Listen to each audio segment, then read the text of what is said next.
You a dangerous girl, those eyes looking up at me. Hi guys, நம்ம எக்மோர் ஸ்டேஷனில் நின்றுட்டுருக்கோம். எக்மோர் ஸ்டேஷனில் நின்றுட்டுருக்கும்போது என்னென்னா நம்ம அந்த பக்கம் போகணும். அந்த பக்கம் போகணுன்னா இங்கே பீச் ட்ரெயின் இருக்கும். பீச் ட்ரெயின் நம்ம நடுவில் ஏறி போயிட்டோன்னா அந்த பக்கம் நம்ம ஈஸியாக போயிடலாம்.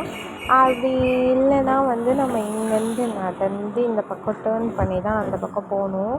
அப்போ நான் பீச் ட்ரெயின் போனதுக்கப்புறம் நான் இந்த பக்கம் நடக்க ஆரம்பிச்சிட்டேன். நடந்துகிட்டே இருக்கும்போது என்ன ஆயிடுச்சு அப்படின்னு சொல்லி நீங்கள் பார்த்தீங்கன்னா, ஆப்போசிட்லேயே தாம்பரம் ட்ரெயின் வந்துடுச்சு.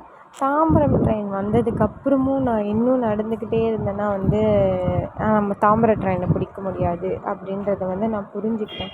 அதுவும் இல்லாமல் எனக்கு ஒரு பக்கம் பயமாக இருக்கும்.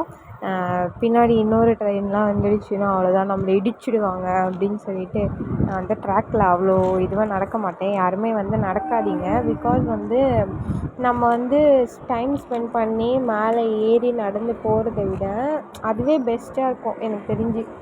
திடீர்னு ஏதாவது ஆயிடுச்சுன்னா நம்ம லைஃப்பில் எதுவுமே பண்ண முடியாது. ஸோ எனக்கு அது சேஃபாக தெரியாது. தென் எனக்கு ட்ரெயின் அந்த சைடு வர ஆரம்பிச்சிச்சு. நான் ஓட ஆரம்பித்தேன். ஓடினா தான் அந்த ட்ரெயினை பிடிக்க முடியும் அப்படின்னு சொல்லிட்டு ஓட ஆரம்பித்தேன். ஓடுனதுக்கப்புறம் நான் ட்ரெயின் வரும்போது நான் அங்கே போய் நின்றுட்டேன். அப்புறம் நான் ட்ரெயின் பிடிச்சி எனக்கு சீட்டும் கிடச்சிருச்சு. எனக்கு சீட்டு கிடச்சது ரொம்ப ரொம்ப ஜாலியாக இருந்தது. அதான் நான் சொன்னேன்ல, ஹிந்தி தாண்டி நம்ம ட்ராவல் பண்ணும்போது ரொம்ப காலியாக தான் இருக்கும், ஒன்றும் பிரச்சனையே கிடையாது. அதனால் நம்ம ஜாலியாக கால் மேலே கால் போட்டுக்கிட்டு ட்ரெயினில் ட்ராவல் பண்ணலாம்.